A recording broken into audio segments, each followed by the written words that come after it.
Welcome to this TerrainComposer video. This is a new video that is about creating terrain from scratch. So let's get started with 4 terrains, 2x2 tiles.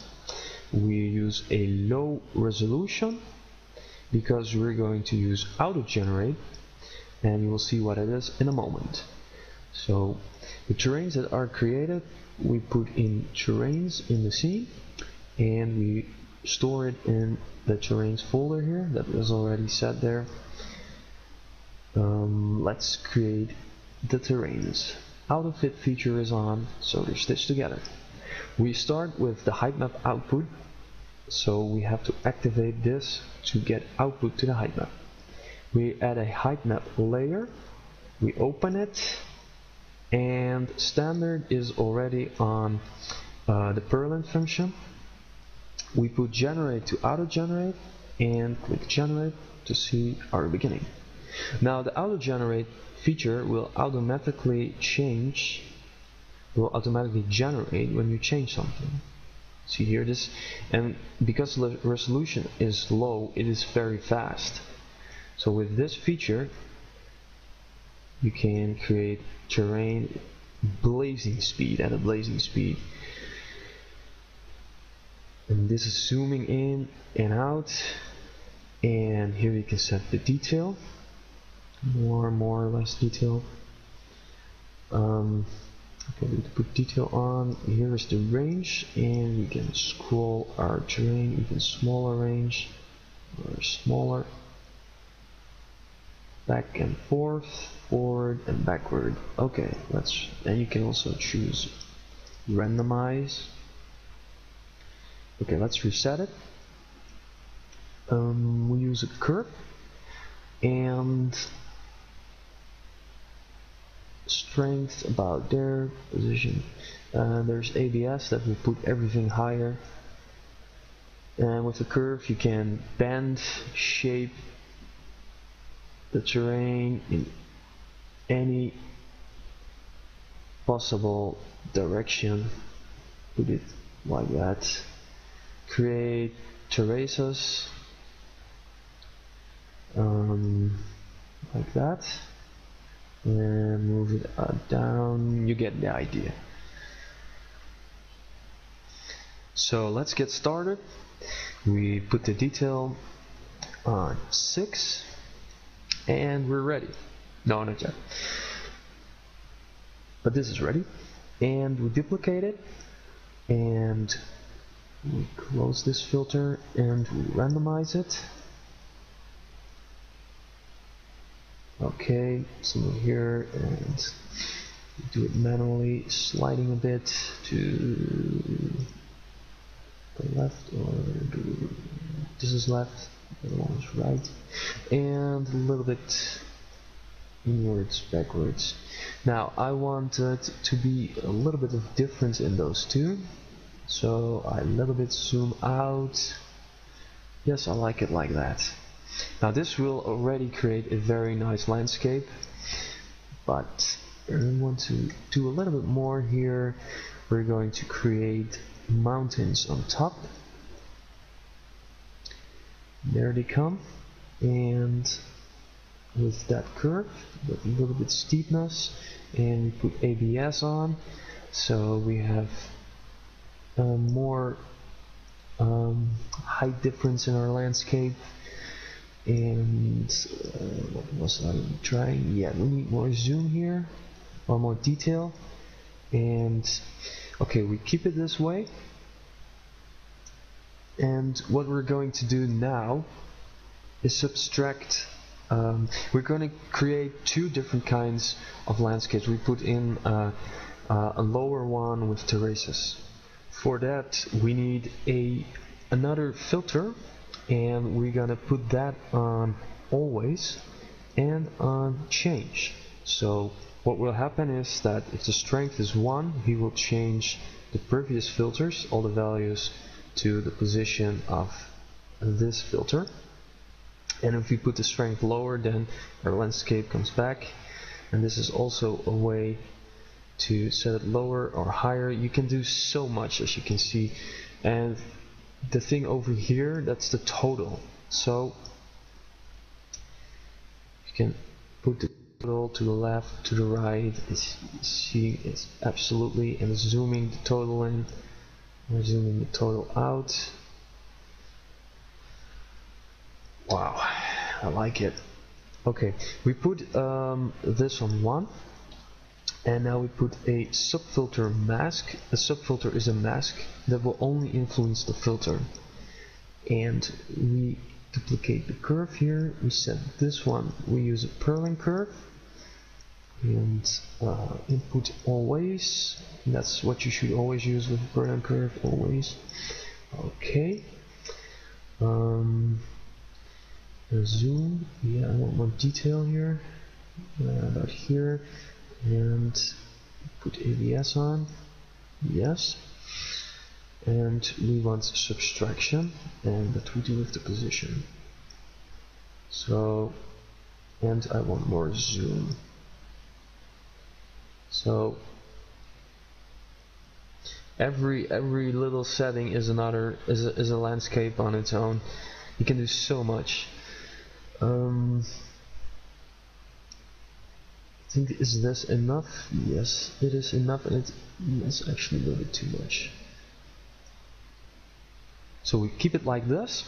So this is our layer, which we're going to duplicate. Shift-click plus, and we close this layer.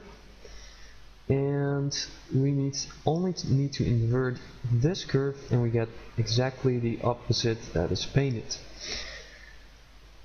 And now we're going to set the total here of the second layer, and the strength is going to be lower, and of course you can randomize it if you put maybe a little bit different zooming.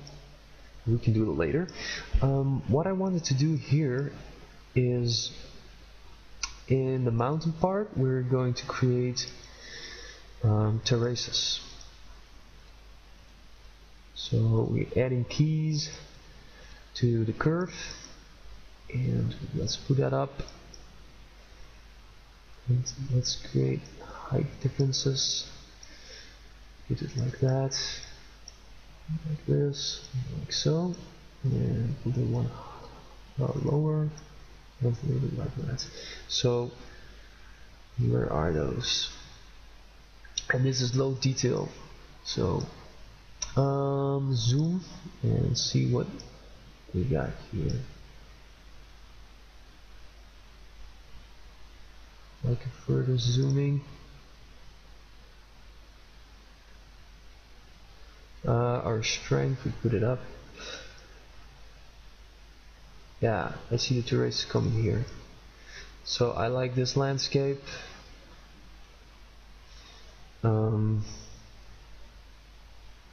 Yes, we use it. Okay, now we're going to create it for 9 terrain tiles. Just add a terrain, set it to 9. Resolution the same. Create terrains, stitch, generate, and there you go. Now let's bake those in high resolution. We're just gonna put it to 1025. Shift click set all, and it's already auto generating again. And then we have to wait. In the meantime, we can set up. Let's see how this looks. Pretty nice, pretty nice. Wow. And this is all TerrainComposer. Yes. Now in the meantime, we can set up the splat textures. We add about 7 and a ground. Now I put this in the other window so you can still see that. Ground.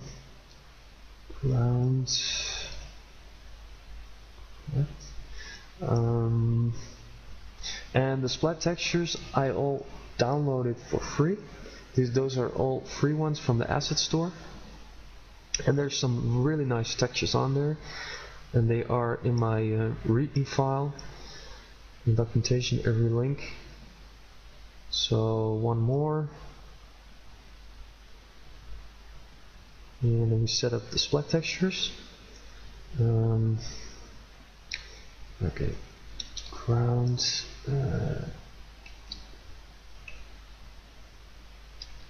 Oh, sorry. Ground. That one I want, and I want dirt grass, and I want a cliff. And cliff and diffuse. Also very nice rock textures, also for free. Let's choose that one, and add another one, and remember diffuse 2, and another for that. Okay, let's shift click set all, and now we move to splat layer. So when you activate that, put this one off. Okay. Look at the detail here. The landscape. Okay, let's we click plus here. We're going to add a layer group, splat map, and we set it to splat map. Add a splat layer, and we put auto generate on again, and it's on height. Let's add those except for the last.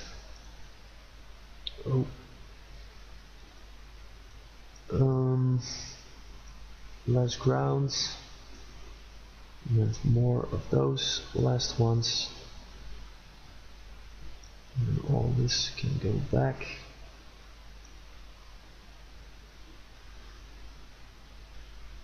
So here is our terrain.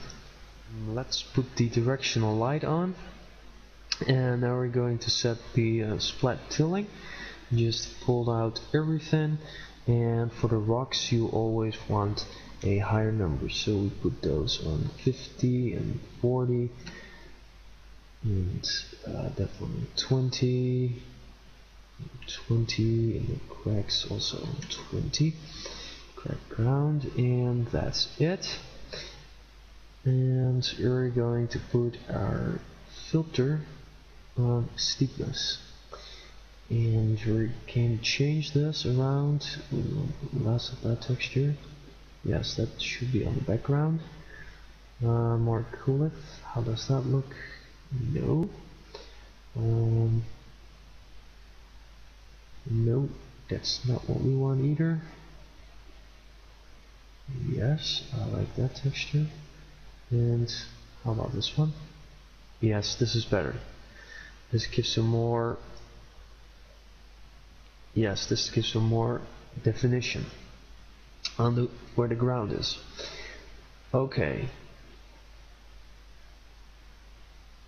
You can see how quickly you can change things with auto generate to where you want. And we're going to use a random curve that will create a little bit variation in the texturing. You see the speckles coming. Okay. What we want to do now is the same what we did with the height map. We want to create two different texture areas, and then with using the same subfilter, so we can copy this one from the height map. So we paste it here, and voila. And you can see that the same system works with every layer. That gives you so much power and speed. It's just unbelievable. It's so fun to create something. Now you can zoom in and out, and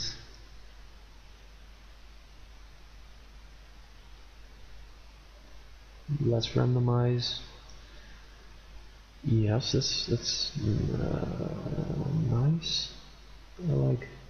I like this one. Okay, so we have it, and then we duplicate the layer, shift click plus. All we have to do is invert the curve. We get the exact opposite. It's a perfect mix again, and then we can change the splat textures around, and this is how you get your mixing going. And we can mix more things around here to create more variation in the two.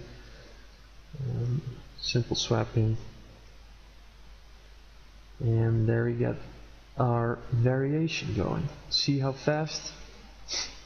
Okay, now let's add cloud shadows, and you already saw that, but I also created a template for that, so you can load it, preset, and generate, and that will put automatically cloud shadows over your splat texture. Now you can customize it. It's just the same Perlinger in the subfilter here, and it's just changing all the layers in front of it. Here you can see what it does, and you can zoom in, zoom out.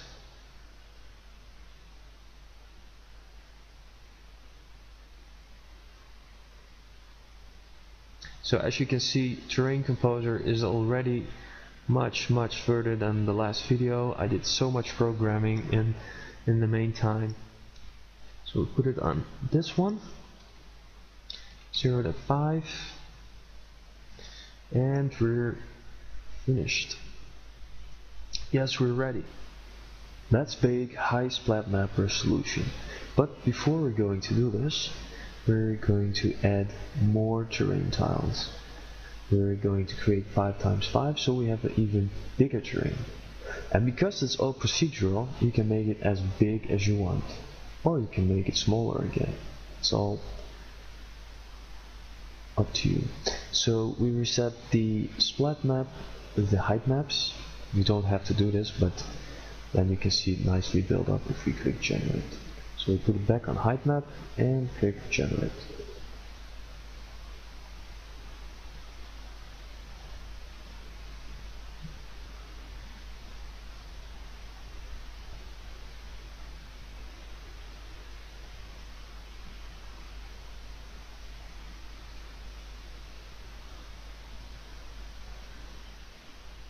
Now let's do the splat map. So we put that to 1024, set it for all terrain, shift click, and that's done, and click splat map.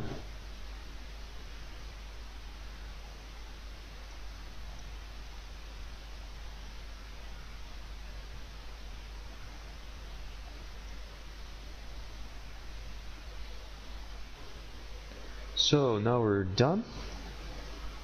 And this is our final height map result and texture results. And let's take a look in runtime. So we're going to put mist on. Long time ago, there was still nothing but wind and earth. The earth was earth, and the wind was blowing. And after the wind was blowing, it was still blowing. But sun came through the clouds, and it came back too into the clouds. Something like that. Okay. I guess you want to say that it's time to build some vegetation. And actually we're going to do that in the next video. We're putting the scenery into more decorations, and we're going to use color maps and bump maps with the tree planner shader. We're going to place trees and putting grass or things like rocks, so we get a completely built up scenery from scratch. Thank you very much for watching, and have the best terrain composing day ever.